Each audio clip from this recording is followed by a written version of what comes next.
Chris, tell us about what's going on. First of all, tell people who don't know about Touchdown Club what it is and what you're doing. Okay, so the Touchdown Club started in 1981 in Anderson, right when Clemson, Georgia, Carolina, the heyday of college sports, and carried through. Had lots of different locations over the decades. We found a home here at AIT the past few years, but we honor the local schools. We have 8 high schools that we bring in here on a weekly basis, and we honor, we do a coach of the week, we do multiple players of the week, offense, defense, special teams, line, but try to reward these kids. High school football is such a big deal in South Carolina and especially in Anderson. I think all 8 of our schools have made the playoffs 2 years in a row. So it's a big deal, and this is a great chance to get together, honor these kids, let them know, kind of get them seen more than just their high school. A lot of those guys just, they stay in their group, their high school recognizes them, but here it's a county-wide deal. Everybody gets to see them, and I found myself pulling for all 8 of them now. I went to Hannah. I grew up at Hannah. Both of my girls went to Hannah, but I'm pulling for these other teams every week. I'm texting around trying to get scores from these guys, so it's really kind of broadened, I think, the impact of each school where we're all paying attention to them. How can people join if they want to become part of this? So you can join at the door. We have a Facebook page, Anderson Area Touchdown Club. That's really active. We put a lot of information on there, but you can come to the door. We open the doors at 11:30 on Fridays at AIT, and Nancy, who she runs the club. I'm just up here to talk, but she runs this thing, knows every member inside and out, and she's a huge part of our club. And today at the door, she's collecting a lot of people. We have an option where you can pay, I think it's $560 gets you your meal paid for all the meals all the way up to Thanksgiving, and makes you a member of the club. So then you can do the pick'em contest and all that sort of stuff. And it helps, when you do the math on that, it may be like, oh, that's a lot per meal or whatever, but it's going to the kids. Like we're a nonprofit. We're here. We cover their meals. So we try to build in a little bit to cover the cost of the program, so all these kids can come in and they don't have to pay. And when they win an award, they can bring a parent that doesn't have to pay. So that's kind of how we're built, is just to kind of make it as affordable as possible for the schools and the kids to enjoy this. And after this week, you'll have speakers coming in. We do. I don't have the list in front of me. I know Anderson University will have next week, so we'll get to talk to them about their second season, which is exciting. Last year being an inaugural season was a big deal. Had a lot of people here for that.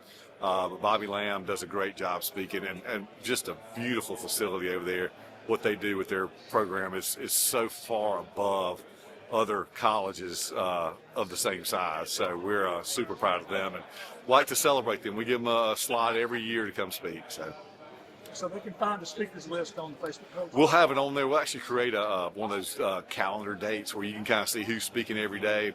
But we've got a great mix. The cool thing this year, I'm a Georgia guy, and I can't get Georgia guys over here very easily. It's the traveling, and definitely not getting a coach during the middle of the season. But we're getting the offensive and defensive coordinators for Clemson to come speak at our club a couple of Fridays, separate meetings. But I don't know how we pull that off. Honestly, George Duckworth kind of helps do a lot of that for us. But we've got the offensive and defensive coordinator for a top 5 team coming to our club this year. We've got all kind of former players. I think we have Jane Robelo coming from Channel 4. I think she's speaking. She always does a great job. It's a great mix of speakers this year, and it's a great program. A lot of people don't come for the speakers specifically. They come to see the schools, see the kids, see the awards, the players. We've got a couple of potential D1 players that are coming out of Anderson again this year. Last year we had 2 of our players make the Mr. Football top 5. That went to D1 schools, so it was a lot of fun to get to see these guys grow up and mature and see them before they were even bigger than they already are. Good. I'm a politician. Nobody claps for me anymore. Where'd the love go, y'all? Come on. Thank you. I'll remember each of those individual claps. Thank you very much. Appreciate y'all being here today. I always like thanking y'all for taking your time out of your day to come and join us on a Friday afternoon. Best time of the year. I can't believe it's like this thing just kind of fell on us all of a sudden. I can't believe that we got high school games starting tonight. I did want to acknowledge that Westside could not be with us today because they're going to Vestavia Hills, Alabama to play. So they're on the road headed that way. I think that's about a 4-hour drive, so I wish them the best of luck.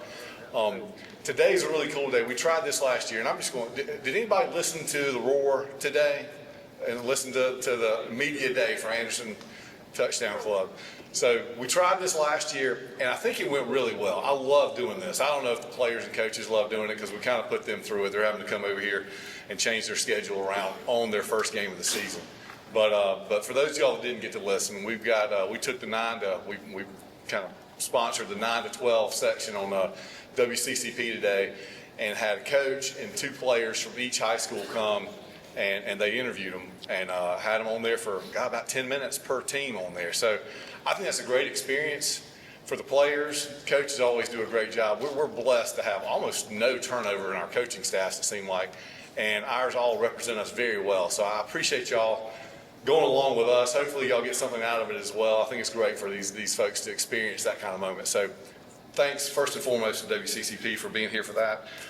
Guy's Pizza was a huge help. I noticed on their Facebook page last night that apparently the deluge of rain that hit last night, apparently their gutters backed up into the actual restaurant, and so they had to shut down for a little bit. So I was hoping they would still be here today, and Ryan does whatever he can to help us out, and they're a huge supporter of a lot of things throughout our town. So big thanks to them.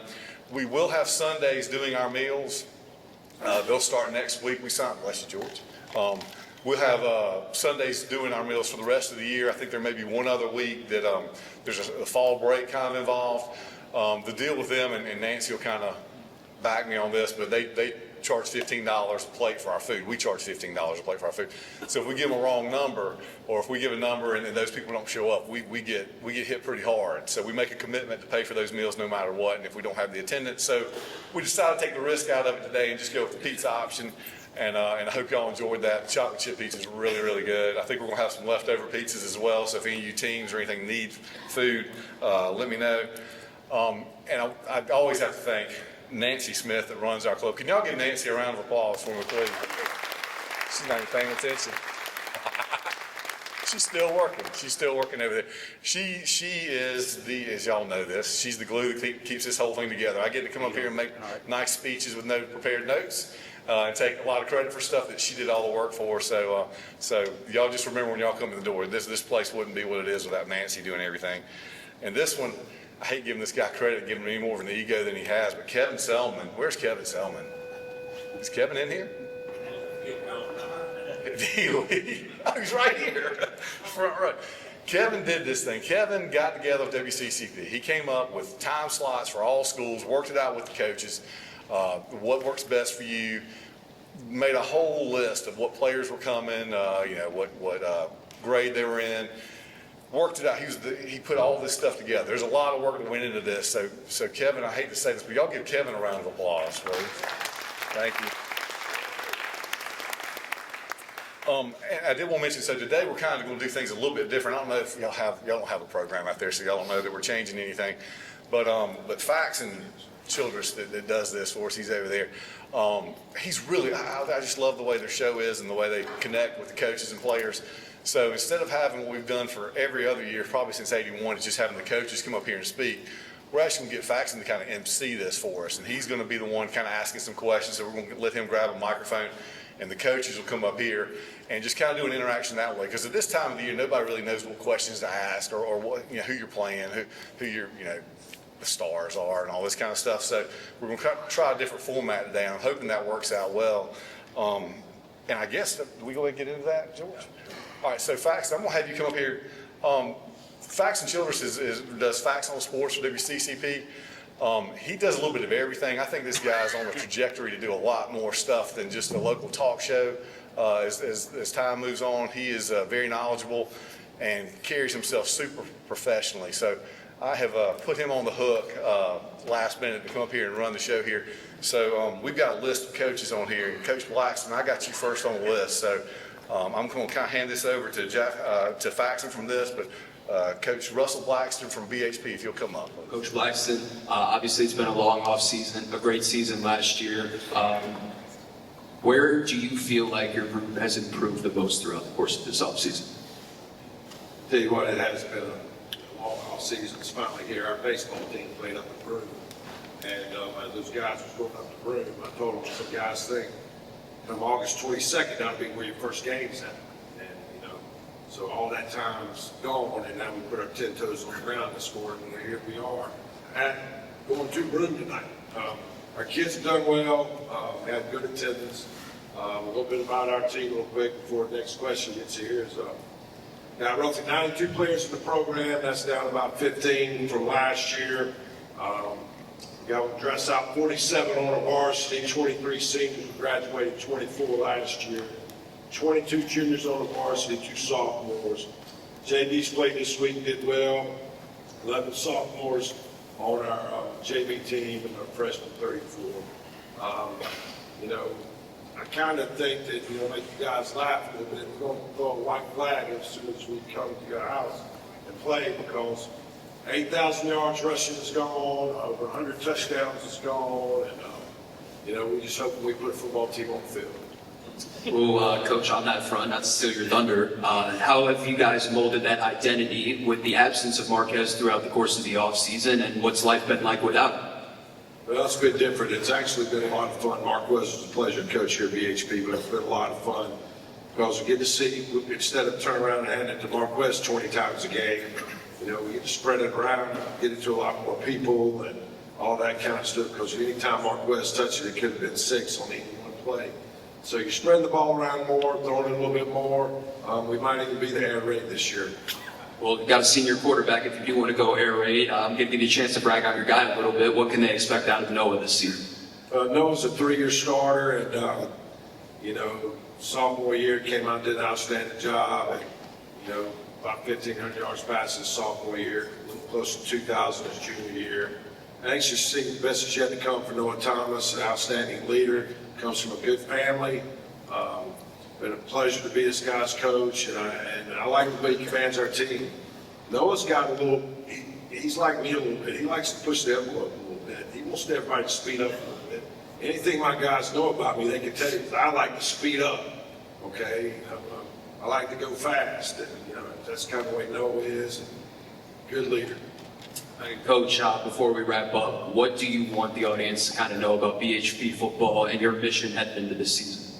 Well, the goals don't change, you know, the teams change, but the goal hasn't changed. Number one, we want to try to be the most physical team on the field. That's job number one. Job number two is we want to play great defense. Number three is we want to still run that football and, you know, throw it when we need to, but that's who BHP is as long as I'm there. It's hard to believe, man, you know, Anderson product. This is year number 30. Some of you guys are getting old. I'm getting old too. This is year number 30. I want to thank my dad. My dad's been following my dad. They do it every game. We're going up to Broome tonight. It's about 40 years of them chasing me around watching football, I guess. And, you know, what an honor it is. Like to see Coach here. I coach with him. He's retired now. You know, it's an honor to still be here. Thank you, Coach. Thank you. Coach, we thank you for the time. We appreciate you joining us here today, and just going to give you a chance to set the plate for President football to the audience here in the 2025 season. Yeah, so we had a pretty good run last year. That, you know, everybody's over 30 years, something like that, 1990, made it to the 3rd round. But all that stuff is gone. We lost a lot. You saw my head coach, what Coach Blackson said. We had some speed, had some size, all that's gone. So we're trying to figure out our identity right now. I got a little lucky. We had to catch the ball back there. He's mine. Got a fat head, looking hair, but he's pretty good. I was actually making fun. Me and Amir both were making fun of him on the way home when he did his interview this morning. It sounded like he had a bunch of rocks in his mouth, and I was like, God, no. So then I got to thinking, well, maybe I sound like that. So anyway, so we got some talent in some spots. Some critical spots, but we got a lot of kids that have never played varsity football, so this will be a chance for those are the guys, you know, to answer that call tonight. So we'll see how it goes. And obviously, in an ideal world, you have seniors that are able to lead, but having a young team and a young nucleus can be exciting. Talk a little bit about the flashes that they're going to have a chance to show throughout the course of this season. Yeah, I mean, we'll see. You know, last year we started out 0-3. We just had a bunch of bickering, a bunch of arguing. Not a lot of kids that wanted to play together. We don't have that so far this season with guys. Not near as talented as we were last year, but I like the mentality better. And so those guys are going to have to step up, and we've got a pretty good receiver, got a pretty good running back, you know, got a decent OL. So we got some spots are decent and okay, but we'll see. I mean, you know, it's still early. We lost our champ preview, whether we did okay in some scrimmages. But to be honest with you, I'm just kind of excited tonight to see what happens. I hope that little goofy mentality that they have turns, if they flip the switch tonight and actually play some football. But I think they're tough, they're hard-nosed, and they'll never quit. They'll play hard. And Coach, Crescent's been a program that's ascended since you took over the job. It feels like there's been some building blocks where you guys are getting a little bit better every year. Some really nice facilities to supplement that as well. What does the future of Crescent football look like for you? You know, I don't know. I think if we just keep showing up, and our main focus is to put a good product on the field. And I said it before, I said it this morning. Coach Blackston was there with me. He used to coach me, believe it or not. I can't believe you didn't mention that. I can tell some stories about you, Coach. But anyway, you know, we had I think it was in '97. I was a sophomore. I think that's the last time we won a region championship. And coming back, the most important thing for me and my family was just put a product out there that's consistent year in and year out. I don't really care about wins and losses. Just give somebody a place to come and watch and enjoy football. Kids are good, responsible. They play hard. It's just a product of, you know, consistency. You know, you can't go 1 and whatever, 2 and whatever, and then 8 games. Very rare than 8 games, but anyway. So 1 and whatever, and then you have a good season. So just being consistent with it, and just keep pushing that on a little bit every year. Of course, well, Coach, congrats on the success last year. Best of luck this upcoming season. Thank you. TL Hanna, head football coach, Jason Tone. Coach, I appreciate you joining us today. Let's start out with the offseason, as we have with the other coaches. Growth throughout the course of the offseason. Where do you feel like your group's gotten better?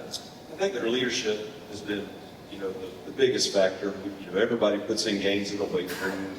We get faster and bigger and stronger, but we've really focused on, you know, we did, the seniors did a book study, we did the power of positive leadership. You know, we really focused on trying to become better leaders and more positive leaders, because there's not enough positivity in the world. There's a lot of things that we can point to negatively. So, you know, we're trying to focus on that kind of stuff. When we visited this morning on my show, you mentioned the word physicality and you mentioned the word toughness as well. Can you talk a little bit about how you plan to utilize that with this group this season? Well, you know, kind of like Coach Blackson, we're a run-first team, and I think when you are a run-first team, you're naturally a little bit more physical. You know, when you're running your head into somebody each and every play, it tends to allow you to be a little bit more physical. But you know, we preach it, we talk about it, we do things in practice for it. We also put them in things where they have to be stressed mentally, you know, mentally tough as well, because you know, there's ebbs and flows in every game and every season, and how you handle that adversity tells you a lot about your team and your program. Let's talk a little about your defense. Who are some key players to look for that are going to be flying some football this season? Well, we have 6 back on defense. We have 2 on the D-line, and John Michael Tripp and Zy West. We have 2 back at the linebacker position, in Walker Kelly and Jamarian Oliver. And then we have 2 back in our secondary, in Amari Nance and Jalen Watson. So we've got a lot of leaders at every level of the defense. So we are going to have to step up in our secondary. We have 5 secondary players, and only 2 of them are back. So we graduated Cam Strong, who was you know, at NC State now. So those are big shoes to fill, and we're looking for our young guys to really step up and make their mark at TL Hanna. What should everybody here today know about TL Hanna football headed into the upcoming campaign? Well, we didn't switch to the air raid like Coach Blackston, but we always look to evolve offensively. But you know, we're going to continue to do what we do and strive to win games with run first, play action pass, and looking to, you know, hopefully we compete in a way that's pleasing to the Lord, more importantly. But you know, at least compete in each and every game and strive to reach our potential by the end of the year. So we're here with defensive coordinator Rowland for Palmetto. Appreciate you taking some time today. And is this your first kind of experience doing something like this with the media? Yeah, that's my first experience from being up here talking. You know, I've been to the Touchdown Club a few times last year, but, you know, first time being out. But I will say I probably got a little bit better personality than Coach Norton, so. All right, well, let's show off some of that personality. It feels like you've got a really good repertoire with your guys just from interviewing you earlier today. You know, very lighthearted demeanor. Y'all are having fun. Y'all are joking with each other. Talk a little bit about your role within the culture at Palmetto on the defensive side. Yeah, I mean, I think ultimately, like from a coaching standpoint, it's all about relationships. If you can kind of get in with the guys and build that relationship where they trust you as a coach, then you get the best out of them in practice and on the field. So that's something I kind of take pride in, is creating that bond with my guys and knowing that, you know, it's not just on the field, it's off the field too, whenever they need me out there, and recruit my hallways as well and get kids out to play football and get back as well. What can we expect X's and O's wise schematically on the defensive side of the ball this year from Palmetto, without giving away the secret sauce, of course? We run like a 3-4 multiple, so we'll get, you know, various amount of fronts, even front, odd front, various coverages. Our D-line group is pretty young. We had a bunch of guys graduate last year that were seniors, so just kind of getting those guys bought into the system. And then our secondary is probably like our veteran group is coming back. Just kind of working with those front forward and getting them ready to go do that. How have those seniors been leading the defense so far this offseason? They've been great. One Terry JJ, he's been starting since he was a sophomore at corner. So they've been really good as far as leading, helping guys out. It's a group that really loves one another, and that's something that's kind of hard to find, you know, nowadays. So I'm really looking forward to coaching them, and that's kind of what makes me the most proud, is the way they play for one another and the love they have for each other. And then for you, and on behalf of Coach Norton, who couldn't make it today, what do you want everybody to know about Palmetto football heading into the upcoming year? For Palmetto, I mean, the goal is, you know, to improve from last year. Our first year there, I think we won 3 games. Last year we won 5 games and won a first-round playoff. And then this year, I'd like to see us take it as far as we can in the playoff and do well enough in the region to at least host the first-round playoff game this year. Here with head football coach for Pendleton and Grayson Howell. Coach, we appreciate you taking the time today. I'll just let you kind of set the stage like I have with everybody for Pendleton football heading into the upcoming season. Yeah, we're excited like everybody else. I mean, there's only one first week of every season, and this is it. And we're traveling to Chesney, and hopefully the rains will stay away, and we'll have a good night. We're excited about the opportunity to go. When we visited this morning, the first thing that you referenced was you feel like the culture's in a lot better spot right now than it was a year ago today. How have you guys been able to kind of cultivate that throughout the course of this offseason? Yeah, that's something we spend just a great deal of time on. We want to create an environment where our kids are always being stretched and learning and growing and being challenged to be able to jump in. Last year, I think some of our players who were already in this morning reference just maybe some split. Everybody not quite being as tight. You can have the greatest culture in the world, and it takes 1 or 2 people to kind of tear at the fiber of that. I think we had some of that last year, and this group seems to be a lot more together. They pull up for one another, a lot less ego. So we're excited about seeing what that group's going to do. What are a couple of facets of the game where you're looking for your group to improve on from last season heading into this year? Yeah, we'll look a lot different. Most guys that I've coached against in this room, if I said that I'm always going to run the first guy, they would not believe that. But prior to the last few years, that's kind of always been who I've been as an offensive play caller. We're going to try to get back to that. That fits who we are. So we would, just like you've heard a couple other guys, we need to be more physical. And so we're going to try to do that. Run the ball and stop the run. I coach last year. Run the ball, stop the run. Coach Tom. Everybody, a lot of people in this room believe in that. How has it been within the locker room with kind of changing identities on the offensive side of the ball with you as the play caller? How is that adjustment period going? Yeah, it's been good. I can tell you the guys that wear a jersey from number 50 to number 79, they're excited. Those are the guys that want to have the opportunity for the game to be really their responsibility. I think they're looking forward to it. Those are the guys who got the commitment. You got a couple of big-time players, seniors on your defense. How are they going to set the tone for the rest of that group this season? Yeah, they're good. They are, like I think I said already this morning, and this is a cliche, but it's true. Those 2 guys that are sitting here this morning, Dax and Trent, are guys that are as good at people as they are players, if not better. And so they are guys that can be held accountable and hold other people accountable at the same time. It's really easy to fuss at a teammate, but it's when it's your turn to be held accountable, not everybody can do that well. They do that well, and so they will be guys that we'll look to. They'll be 2 of the captains that walk out there tonight and start the game. They're going to set the tone for us. What should everybody be on the lookout for heading into this upcoming season of Pendleton football? Hopefully a team that when they walk out the stadium, they'll say this is the hardest playing team they've ever seen. That's our goal each and every week. If we do that and execute, we feel like, regardless of what the scoreboard says at the end of the night, we can feel satisfied. Coach, we appreciate you taking the time, and same as the rest of the coaches, just set the stage for your football team heading into the upcoming season. Yeah, we're coming off of a 9-4 season last year, and obviously that's in the past. But we want to learn from that and grow. We felt like we didn't take full advantage of opportunities last year. We started the season 0-3, and like everybody else in here, you start with a clean slate this year, and man, it's really nice to win that first. Like we win that first one, you got a little momentum. The practice is a little bit better on Mondays, Tuesdays, Wednesdays, Thursdays. It's contagious. So that's what we're looking forward to, is having that opportunity tonight. And you got one of the premier players in the area coming back from a major injury in Dez. Just talk a little bit about that process and how he's kind of inspired the rest of his teammates with his recovery. Yeah, Desmond Hunter, he's a very special kid, period. Football player's one thing, but just individual, what a quality individual. But that kid, first time I noticed him was on the track, actually, as a middle school student.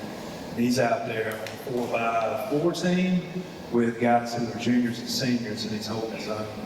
And I knew we were kind of licking our chops, and we were going to get our hands on him one day. And as a football player, he's been awful special for us. He's been in our program for 4 years. Last year, I think the first day we had contact, we found out that he tore his labrum. And that was a hard conversation to have with somebody who cares so deeply about something they're passionate about. And in his case, he came football. And there was nothing I was going to say, no magic words to make him feel any better. One thing I could tell him was, son, at least you got your senior year still. So he elected to have surgery to get it 100% repaired. He's back. And man, if there's any kid I'm looking forward to seeing what they're going to do this year, it's him, because of his work ethic, his character, his leadership, his ability, and just his desire. So I'm really, really excited. We don't have another 7 hours, and it's going to seem like we will be able to see what he's got for us. And you got a senior quarterback returning as well, coming off a really electric campaign last season. Talk a little bit about Kagan and what the expectations are from him this year. Yeah, Kagan Reed's another special. Both those, coincidentally, are our captains, and deservedly so. But can't say enough about that kid. The history of Pattersville High School quarterbacks, if you look, and I can tell you because I've been there the whole time, they're about usually this tall, and they can't see over the offensive line. We have the luxury of him that he can be a pocket passer. He can also hurt you with his legs. He's a smart kid. He doesn't force stuff. I believe he takes what the defense gives him. And I thought last year he got progressively better and better and better as the season went on. And where do you feel like your group has improved the most throughout the course of the offseason, hungry to accomplish more after that big 9-game win streak last year?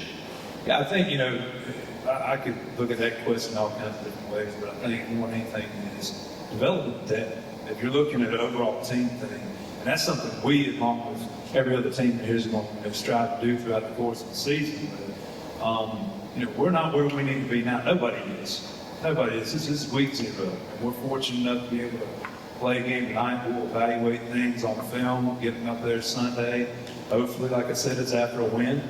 And, we can see where we need to add more depth and create it and practice smarter. And I'll say this one thing, we're looking to try to have fun. Sometimes we've had some great seasons at Pattersville High School, and sometimes you're so focused on the ultimate goal to win. I know that's everybody's ultimate goal. But sometimes I think, these kids need to remember too, it's a game. And I think there's enough pressure on these kids these days that they need to be remembered as a game. They ought to have that outlet that whenever they get out of school, if they have like a really, really crappy day, or who knows where they're coming to us from, their home situation, that can be the outlet. That is their safe haven out there, whether it's a practice field or a game field. So we've been preaching at Pattersville High School, in the locker room, when I talk to them as guys, you have permission to have fun here.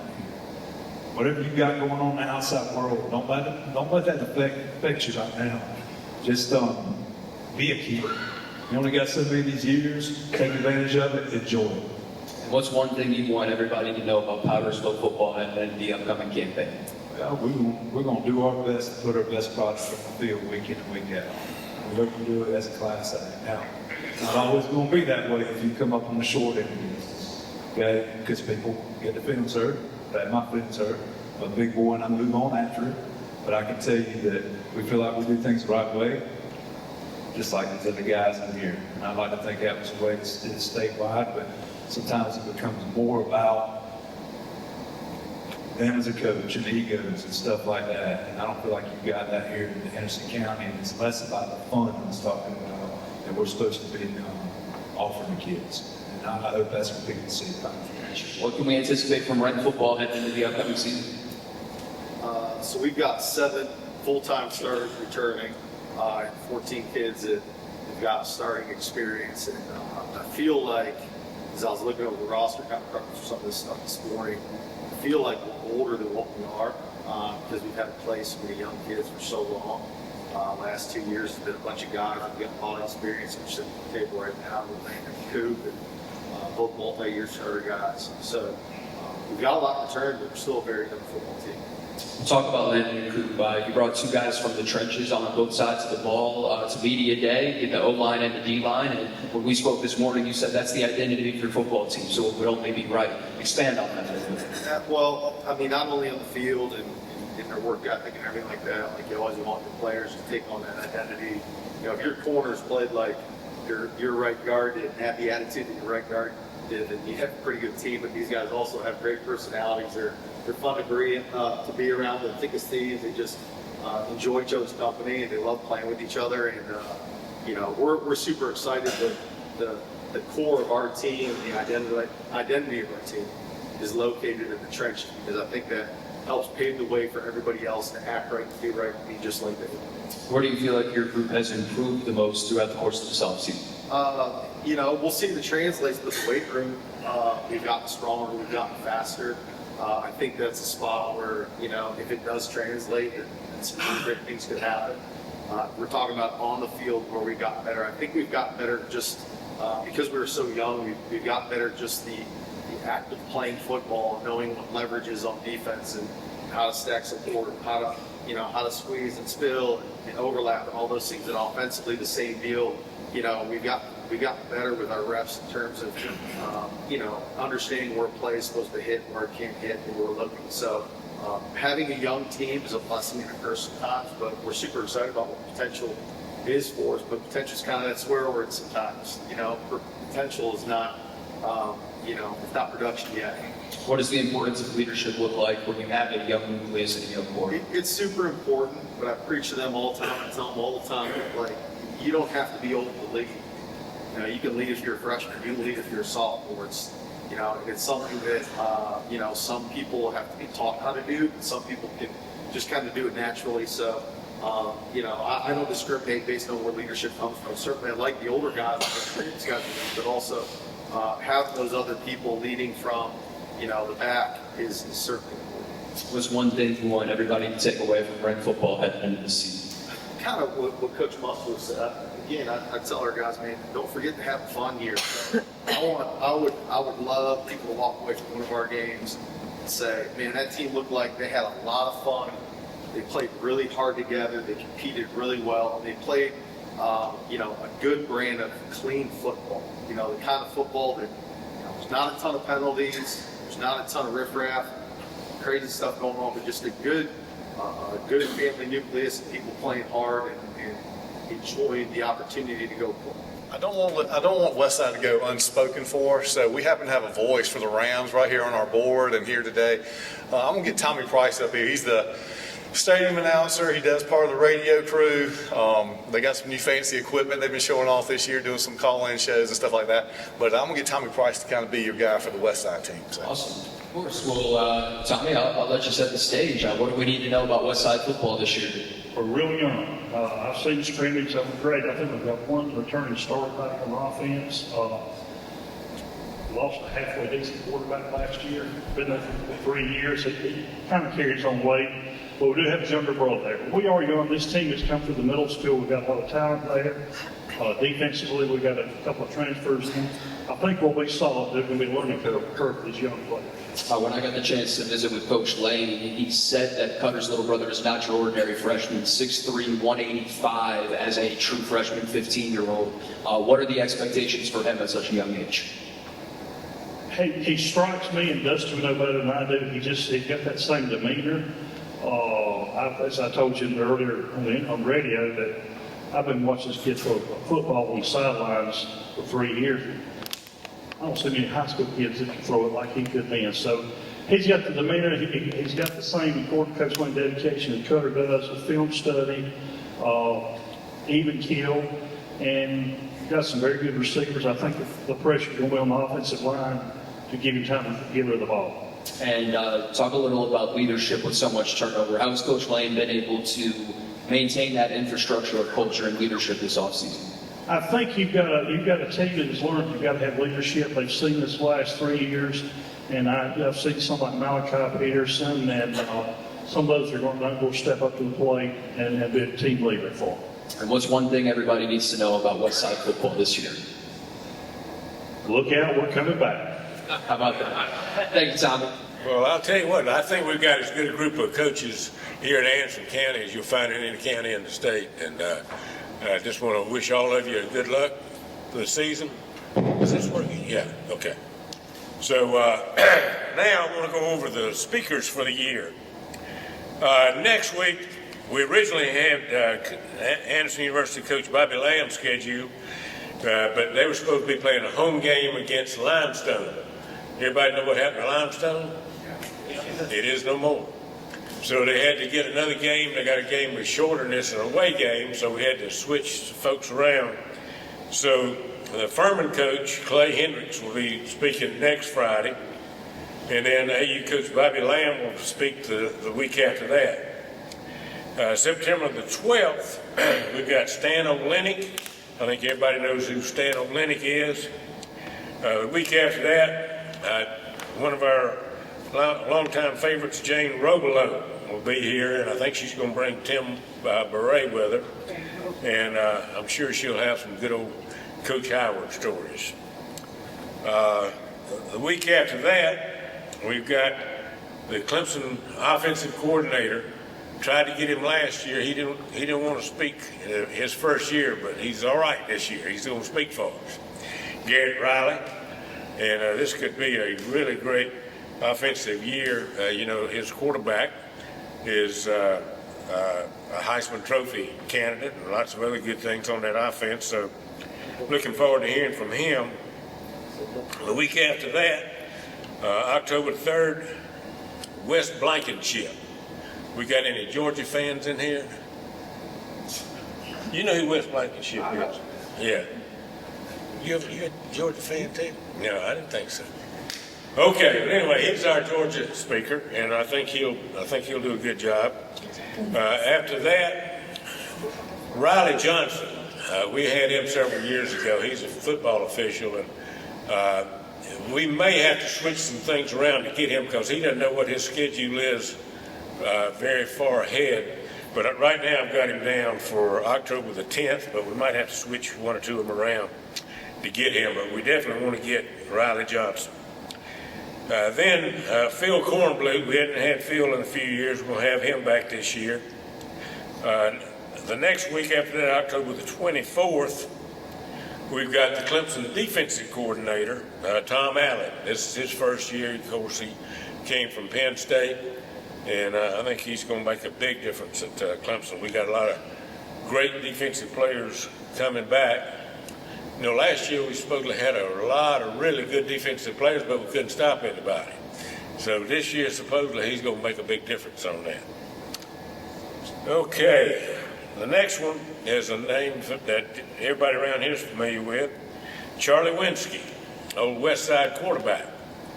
He now works for the South Carolina High School League, and he's going to be going over all these new high school rules with us about how you can transfer. I mean, it's crazy sounding stuff. But anyway, he's going to talk about that for us. I think that'll be real interesting. The week after that, Lucas Catalfamo, did I say his name right? If I didn't, somebody else said. He played at Hannah, and he is a sports agent. I think he'll be good. The next one is an old Arkansas coach named Danny Ford. Also coached at Clemson a little bit. And the week after last week, we're going to have Bobby McGowan's. I think a lot of you are familiar with him. He's one of the really all-time good athletes from here. He played at McDuffie High School. I think he's still got the all-time receiving record at South Carolina State. His wife's a basketball coach, and he's got 3 kids that have been real successful in basketball around here. And he is now the director of the Renaissance Academy here, which used to be the alternative school. So I think he'll be real interested to hear. Okay, I think it's going to be a really good year for us. We've got some empty seats here. You folks tell your friends, get them back here next week. We need to fill up every one of these seats to have a great season. Y'all have a good weekend.